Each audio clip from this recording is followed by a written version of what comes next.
Hello lovely people. This week I wanted to talk about some beautiful books that I own, and I'm just going to go through some of my favourite naked hardbacks. Sophie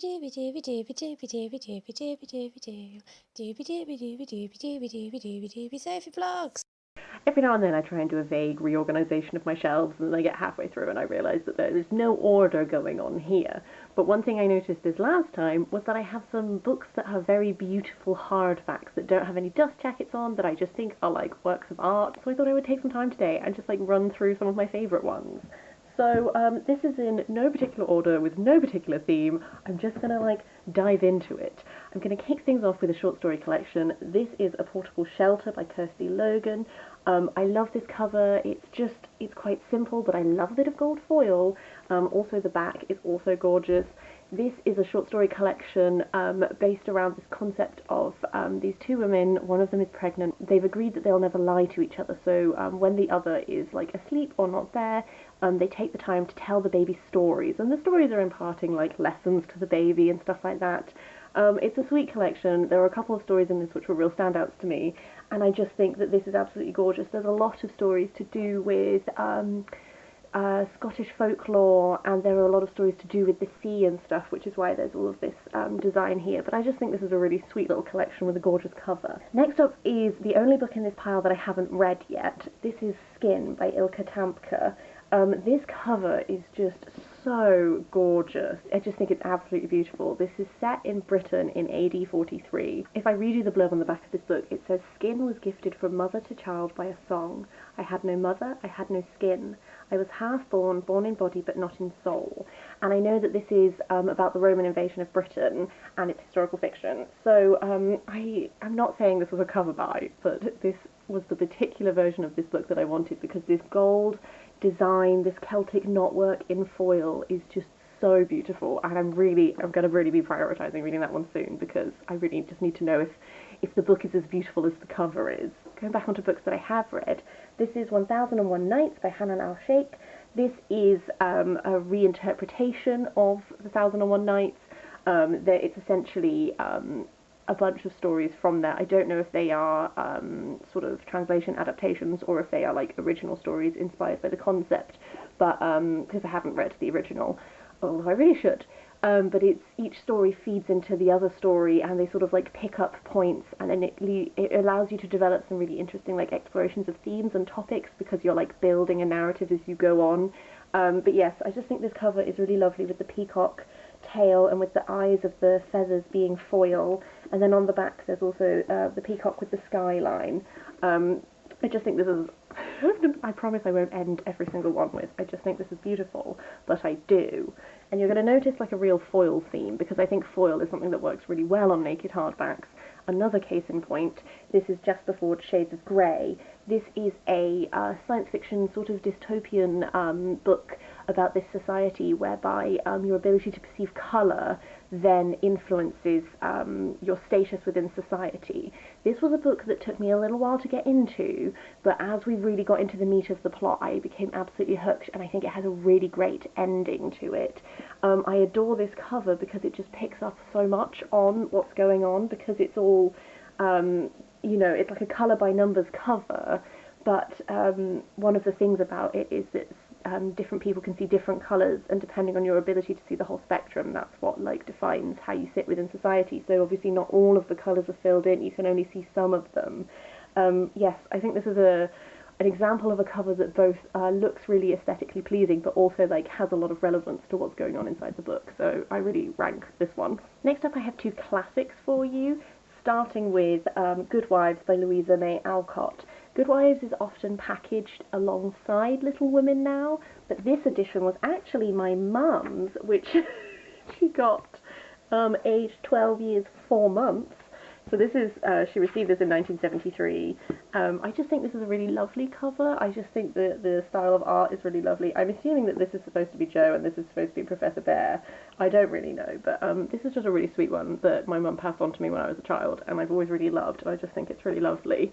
The next classic is Dodie Smith, I Capture the Castle. I know this particular, there's a particular run of these books. I'm not sure who the publisher is for these. Oh, Random House Children's. but I know that there's a couple of books that are packaged like this, and I just think that they're really sweet. I think this is a really like lovely classic style. I Capture the Castle is sort of like a classic epistolary novel about a girl growing up in the 30s. Her family are not very well off. They live in this big crumbling castle, and then when this other family with these two brothers moves in, there's sort of like some like plot develops and stuff like that. I think it's a really great, I think this is a really good book for like kids to study in school. I don't know, I can see how you could like get a lot out of this and that sort of thing, but I also just think that this is a really sweet little cover, and it has like a little ribbon so you can keep your place as well. I just think it's really adorable, and that's 100% why I bought it. A final piece of fiction is this beauty, The Watchmaker of Filigree Street by Natasha Pulley. This is a series that initially feels like it is set within our reality, but then some stuff happens and you're like, oh, there's like a little bit of, is it fabulism? I don't know the right word for when it's, you know, set within what appears to be the normal constraints of like physics and stuff, but then some like little magical things start happening. I don't know what that's referred to as, but everything on this cover is relevant to the plot, from the octopus to the little clocks and the cogworks and the fireworks.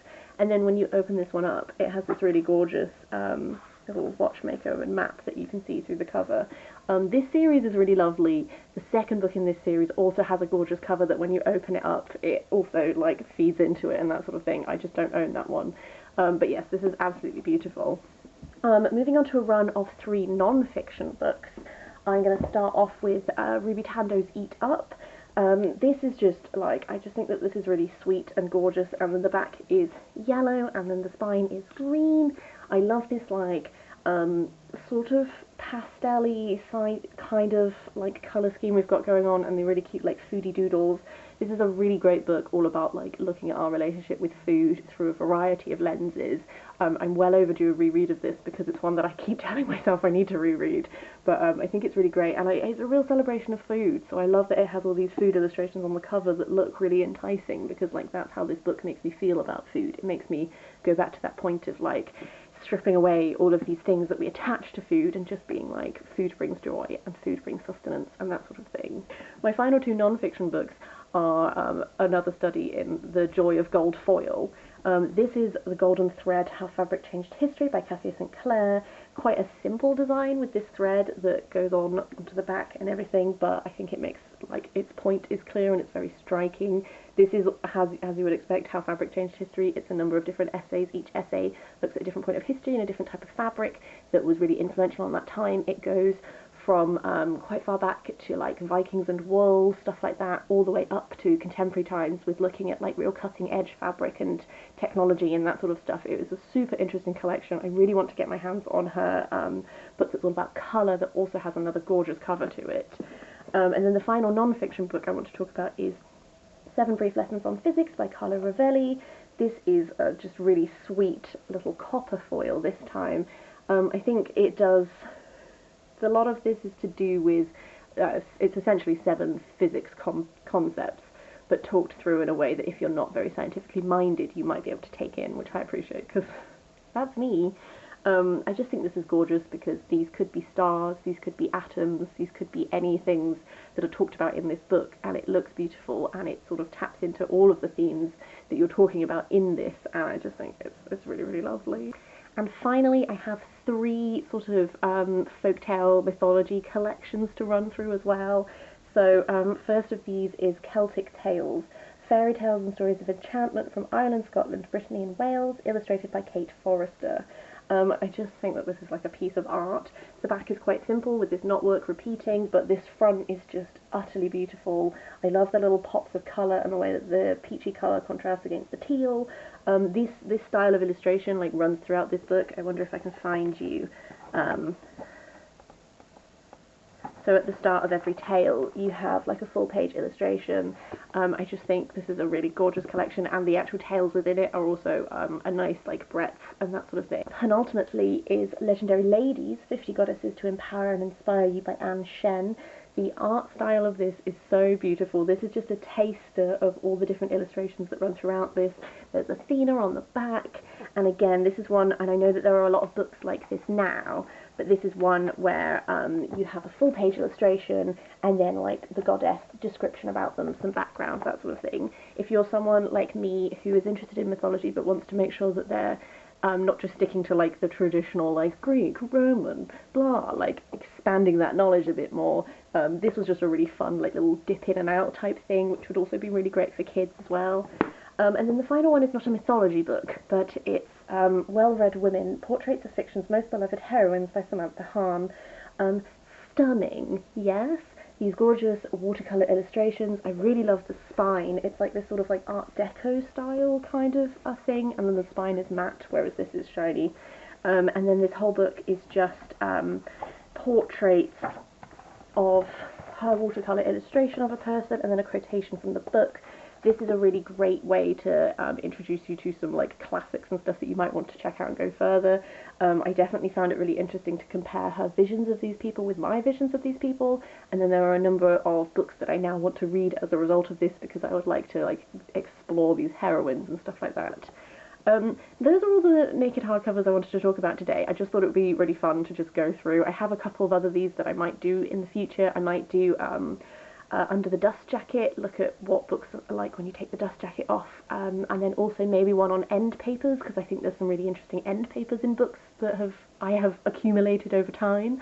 Do let me know if those are things that you'd be interested in.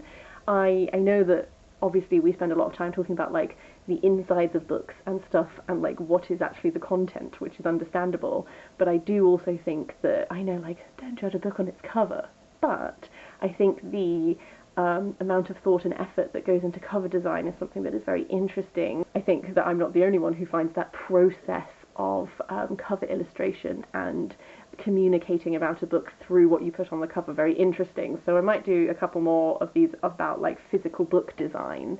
I would love to hear from you. Do you have any particularly beautiful naked hardbacks? Maybe I can Google them and then we can ooh over them together. I don't know. Also, do you have a favourite one that I've mentioned in this video? That would be really interesting because I told myself I'd pick a favourite and then I didn't because I was just like, that's not possible right now. But yes, that's everything I wanted to talk about today. As per usual, I hope you have the loveliest of weeks and I will see you next time for something different.